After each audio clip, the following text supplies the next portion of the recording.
I'm confident in myself. Like, I'm not focusing on him. I just know what I can do, and I can't wait to show it. I'm not gonna crumble. I'm solid. I've been through wars, and I'm still standing super strong. Have you lost your mind? This is Anthony Joshua that you just called out. You're fighting Anthony Joshua in less than a month. Why are you doing this? I like to challenge myself. I like to take on the biggest, the best. I said anyone, anytime, any place. I truly mean that.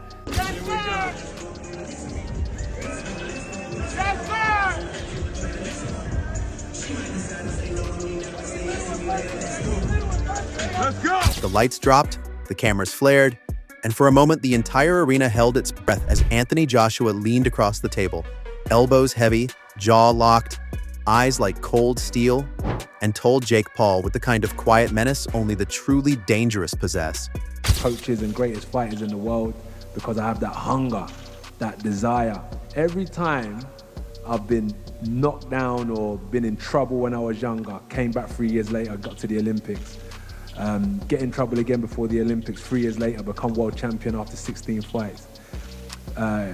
Win all the belts, get beat by Ruiz, come back and unify the division for the second time. It's just constantly drives my focus and my hunger to get better. So I'm going to be a tough man to break down 100% come December 19th, because I've been building myself over the last year. I ain't been sitting back. I'm not here for fame, I'm here to hurt you.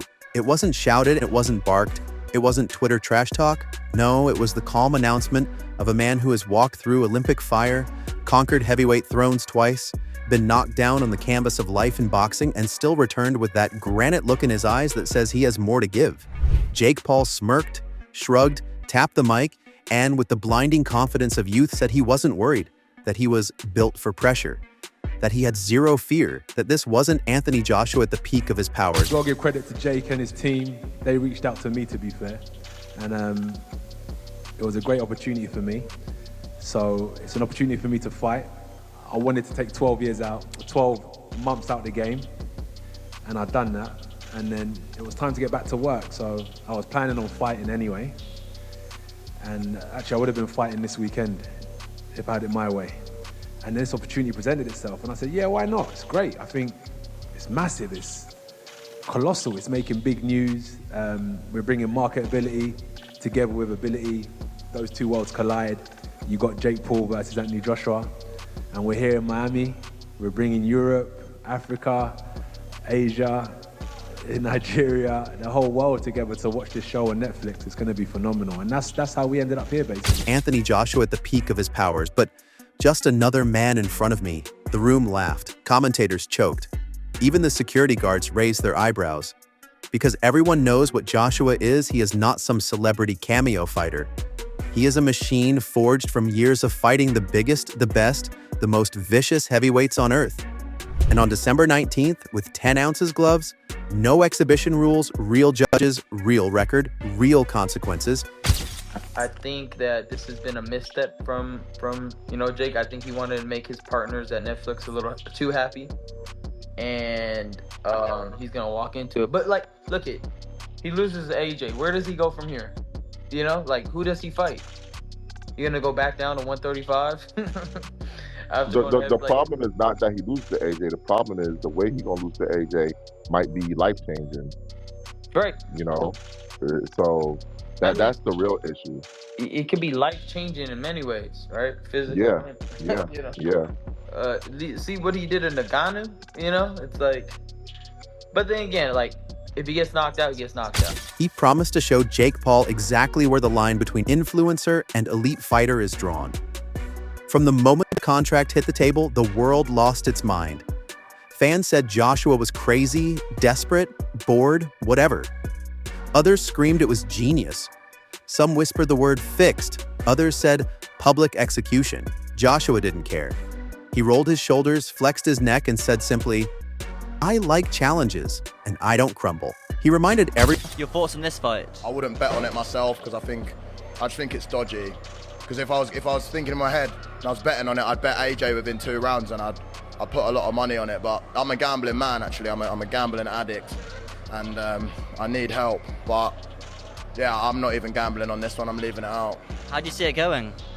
don't know, could go anyway just because I just think it's a bit mad. Did the press conference surprise you? How it seemed like a little tame, there wasn't much trash talk. AJ didn't seem like overly excited.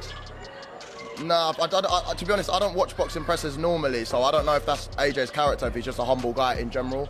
I feel like he probably is. I don't know though. Do you know? Is he Yeah, like he's that normally. every presser? He is. But I was surprised guy. that Jake Paul didn't sort of try and play his mind games. Jake Paul was sort of playing nice almost in that presser, Yeah, man. compared to how he compares against in other press He's conferences. talking to a fucking proper fella, innit? If it was proper, he'd get weighed in. So I think even he's got a bit of, I don't know, just a bit of humility on that situation. You know what I mean? It's like, I'm a very confident guy, but if I was fighting someone who was better than me, you know, like way better, like in a different league, I probably wouldn't be as much of a, I don't know, like if I was fighting someone like Mike Tyson in his prime, but if I was fighting someone in the modern day, like, I don't know, Tyson Fury or something, or Tommy Fury, whoever, like any of these pros, I'd be normal. You'd be more humble. No, I wouldn't. I'd be normal with them types of fellas, but Mike Tyson in his prime, I'd be a little bit humble. You know what? I'm going to give him props. Fair play, Jake. That is a big fight. I mean, AJ should knock him out. It is a weird one. Like, am I just being stupid? Like, is he not just gonna wig him? AJ by soap being dropped in prison stuff. AJ by brutal Bonnie Blue scene. AJ by just something vile. Him even stepping up to fight AJ. AJ two-time heavyweight world Everyone how he has lived his entire career on the edge of disaster and glory. Knocked down in the streets as a kid 3 years later at the Olympics. Knocked down by Ruiz 3 years later, unified world champion again. He gets hit, he gets back up, he gets booed, he wins medals, he gets doubted, he sells out stadiums. That is the difference, he says, between those who talk and those who have bled. Humble, the loud mouth who roasted Tyron Woodley, who clowned Ben Askren, who tried to mind game Tommy Fury, suddenly seemed different. He nodded. He listened. He smiled awkwardly. Convince people that he's a legitimate boxer. He's not a legitimate boxer. You've picked someone who was a professional boxer, whose dad was a legend of professional boxing. You might as well pick someone from Love Island or something. He does make a mockery of boxing. He wants to fight a welterweight, then a heavyweight, then it's a featherweight. And ultimately, what he wants to do is not have a real fight. I think he genuinely believes he's a boxer. Because when you're across from Anthony Joshua, your jokes suddenly sound small. At the press conference, he didn't scream, didn't shove the table.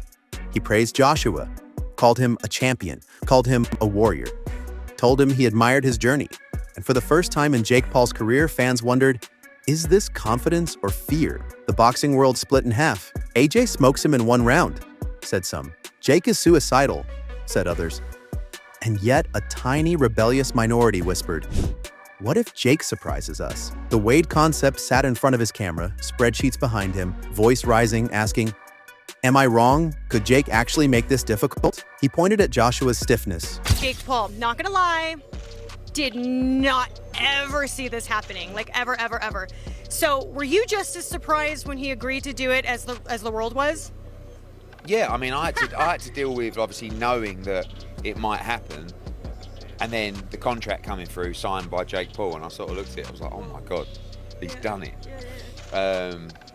So yeah, look, I have to give him credit. I do think he's crazy. I think he's got absolutely no chance. I think he's going to get smashed to pieces. Do you think Jake's crazy? Yeah, I mean totally. I mean, listen, for us, we received an offer that was massive money and a really easy fight. We were talking about fighting this week here in an 8-round fight. Now we're fighting in an 8-round fight for 40 times more money against Jake Paul. So I love the opportunity for AJ on so many levels. I think it's a straightforward fight, massive profile, you know, and especially in the US. So we can go back into 2026, all guns blazing with Turk El Sheikh and the plans to hopefully fight Tyson Fury. But in the meantime, we get to wrap our hands, go out there, build the profile a little bit, smash up Jake Paul, make a fortune, and on we go. So Questioned his chin, wondered about speed, about youth, about unorthodox shots. Jake Paul, he said, fights like chaos. Wild feints, weird angles, no respect for tradition. And sometimes chaos breaks structure. But then other voices punched back harder. Johnny Nelson warned Joshua could destroy his reputation by even appearing competitive. George Groves said the fight would look fixed unless AJ annihilated Paul in under 30 seconds. AJ gotta take him serious because this isn't some exhibition. We're running out some judges to act like there's a decision and someone won. No, someone's going to win, someone's going to lose here. It's 8 rounds, 3-minute rounds. Again, heavyweight pro bout, 10-ounce gloves. AJ talking about breaking internets over faces. I think he meant to say breaking his face on the internet. Who knows? Maybe you can do both in the big 2025. But then you have the weight limit, 245 pounds. And people are automatically going to go, oh, God, here's the thing. Oh, here's the thing in the contract. No, stop all that. And I'm going to go on a rant in a second for all the people that thought this was fake, for all the people that thought that Jake wouldn't do this, for all the people that thought he was scared. I'm going to go on that rant in a second. But, okay, yes, 245 is a weird number because Jake has already fought at heavyweight. He fought Mike Tyson at 220-something. But again, I understand it a little bit. We're on short notice here. You don't want to have a Tyson Fury type situation, which AJ would never be 290 coming in here. But 260, 270, it starts to get out of the realm of... Ryan Garcia said the danger wasn't losing. It was the way Jake might lose. A knockout from a man like Joshua could be life-changing. Not just fame, not just memes, real consequences. And when a heavyweight hits you, it's not a slap. It's not a spar, it's not entertainment. It's a hammer colliding with a skull. Still, Jake kept training, kept smiling, kept dropping videos with the calm of a man who maybe doesn't understand the storm he's walking into. I buy the Ring magazine, and today I'm starting to question myself. What is the possibility that Jake Paul might not be as easy of a fight for Anthony Joshua as I previously thought? What if Jake makes this a little more difficult than we imagined? I'm not trying to talk nonsense, and I'm not even trying to be a contrarian. I am just looking at what I have seen in the last couple of days, and it's starting to make me wonder. Am I wrong about Jake versus AJ? Not like I think Jake will win the fight, because I think that's nonsense, but something's going on, and I can't quite figure it out. But Jake has a secret weapon. Apparently he has a couple of them, and I'm about to expose them right here for you guys, and then I want you to decide, what do you think? Will this help him? Will these secret weapons, will these things he was trying to keep quiet, will they help him beat AJ, or is it too little too late, both figuratively and literally? What do I mean? The breakdown. Let's go. But folks, before we get into the breakdown, I want to say a big thank you to the sponsor of today's video, First Form. That's right, folks. First Form is one of the most trusted supplement companies in the United States and a brand I personally use every day. First Form makes high-quality, third-party tested products designed to help you perform better, recover faster, and look and feel your best. Whether you're trying to build muscle, lose fat, or just get your nutrition dialed in, they've always got something that fits. And what I love about First Form is that their products actually work. No shortcuts, no gimmicks, just real results. And like I said, everything's third-party tested, so you know whatever's on the label is exactly what you're getting. And my personal favorites from First Form is this Formula One Whey Isolate post-workout protein, or the Micro Factor that I take on a daily basis, which is an incredible vitamin pack that's designed to support immunity, overall health, energy, cellular function. You got it all covered. And for you guys, I have an exclusive deal when you click the link in the description. Buy any First Form product today, and you'll get a 5-pack of First Form protein sticks for free with your order. Once again, click the link in the description. Get your products from First Form today and get a First Form protein stick pack of 5 for free with your order. And trust me, you will thank me later. They are that good. So thank you to First Form for sponsoring this video. And one more time, make sure you guys click that link in the description and get your products today. Now, let's get back to the breakdown.